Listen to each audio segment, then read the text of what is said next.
3 ప్రతిపక్షంలో ఉన్న వారి పార్టీకి అత్యధిక సంఖ్యాబలం ఉండాలి. 4 మరీ ముఖ్యంగా ఆ వ్యక్తి సభాపతి ప్రతిపక్ష నాయకుడిగా గుర్తించాలి. ఒకవేళ అత్యధిక సంఖ్యాబలం గల ప్రతిపక్షాలు 1 కన్నా ఎక్కువ ఉంటే పార్టీ హోదాను దృష్టిలో ఉంచుకొని వాటిని ఏదో ఒక పార్టీ నాయకుడిని సభాపతి ప్రతిపక్ష నాయకుడి హోదా కల్పించవచ్చు. ఈ విషయంలో సభాపతి నిర్ణయానికి తిరుగుండదని సెక్షన్ 12B చెబుతుంది.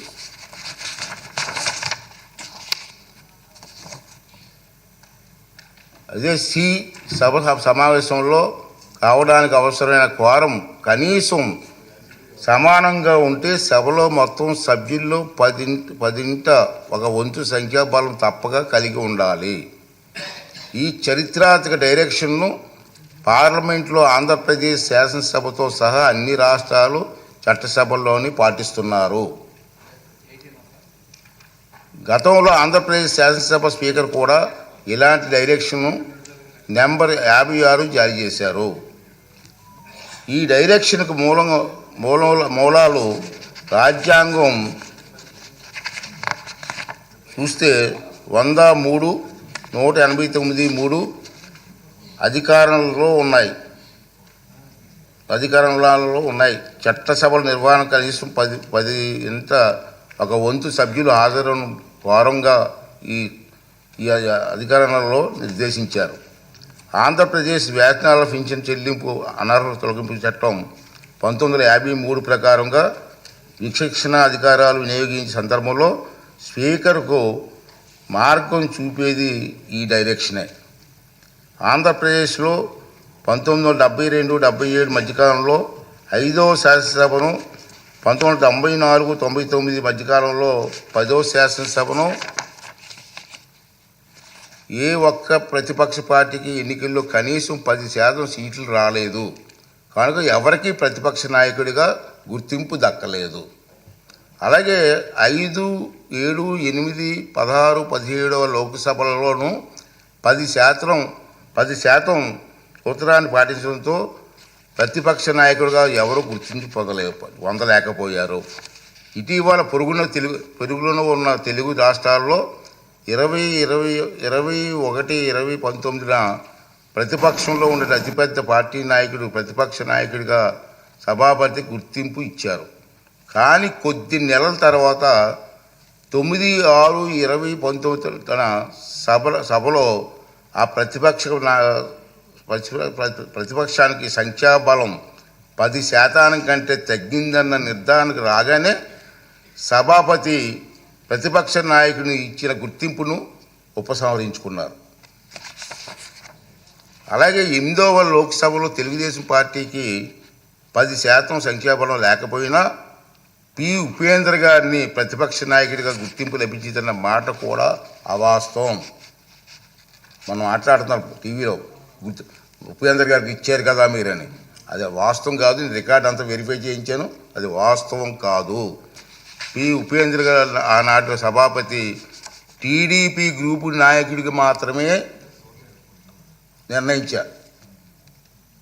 దాన్ని ఇతను ఇష్టం వచ్చినట్టుగా అవాస్తవాలు మాట్లాడే పరిస్థితికి వచ్చింది. ఈ వాస్తవాలను సాంప్రదాయాలను దృష్టిలో ఉంచుకుంటే 175 మంది సభ్యులున్న నేటి ఆంధ్రప్రదేశ్ శాసనసభ అతిపెద్ద ప్రతిపక్ష పార్టీకి కనీసం 18 మంది సభ్యులుంటే తప్ప ప్రతిపక్ష నాయకుడి హోదా రాదని అందరికీ అర్థమవుతుంది. ఈ నిబంధనలు సాంప్రదాయాలు ఉదాహరణలో జగన్మోహన్ రెడ్డికి తెలియదని చాలామంది అనుకుంటున్నారు. కానీ తప్పు. తెలుసు.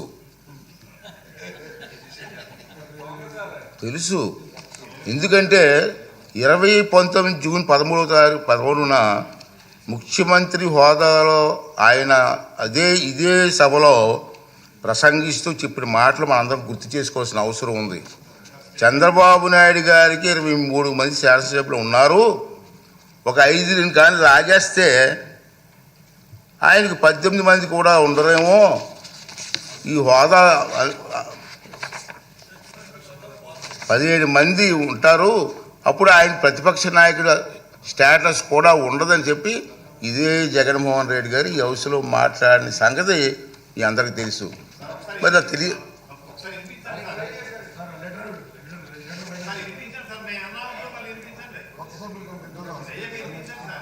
అదే చెప్తాం కదా.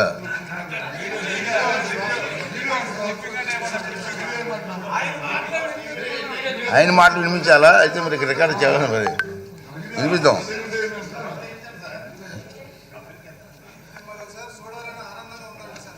అతనే చెప్పారు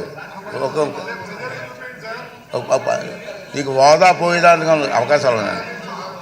మరి తెలియదనే మాట అది వాస్తవం కాదని చెప్పని అందరికీ అర్థమవుతుంది. ప్రతిపక్ష నాయకుడిగా గుర్తింపు పొందాలంటే సభలో కనీసం 10% సంఖ్యాబలం ఉండాలన్నది నిబంధన గురించి ఆయనకి స్పష్టంగా తెలుసునని సభాముఖంగా ఆయన చెప్పిన ప్రసంగం రుజువు చేస్తుంది. ఇలా కోరి మతిమరుపు తెచ్చుకోవడం మాజీ ముఖ్యమంత్రిగా మాజీ ప్రతిపక్ష నాయకుడిగా ఆయన హోదాకు తగిన కాదని నా అభిప్రాయం. రాజ్యాంగం సభా నిబంధనల ప్రకారంగా స్పీకర్కు దురుద్దేశాలు ఆపాదించడం సభా హక్కుల ఉల్లంఘన కిందకు వస్తుందని మీ అందరికీ తెలుసు. ఈ పాయింటే. అయినప్పటికీ వైఎస్ జగన్మోహన్ రెడ్డి ఇప్పటి వరకు సాధించిన దుష్ప్రచారాన్ని సంధి ప్రేలాపనలు అంటాను నేను. మా సైడ్ సంధి ప్రేలాపనలు అంటారండి. సంధి ప్రేలాపనలను పరిగణలోకి ప్రేలాపనలుగా పరిగణించి క్షమిస్తున్నాను. సభాపతి హోదాలో క్షమిస్తున్నాను. ఈ ధోరణి ఇలాగే కొనసాగిస్తే భవిష్యత్తులో ఎలాంటి చర్యలు తీసుకోవాలనేది ఈ సభలోని సభ్యుల సమిష్టి విజ్ఞతకు వదిలేస్తున్నాను.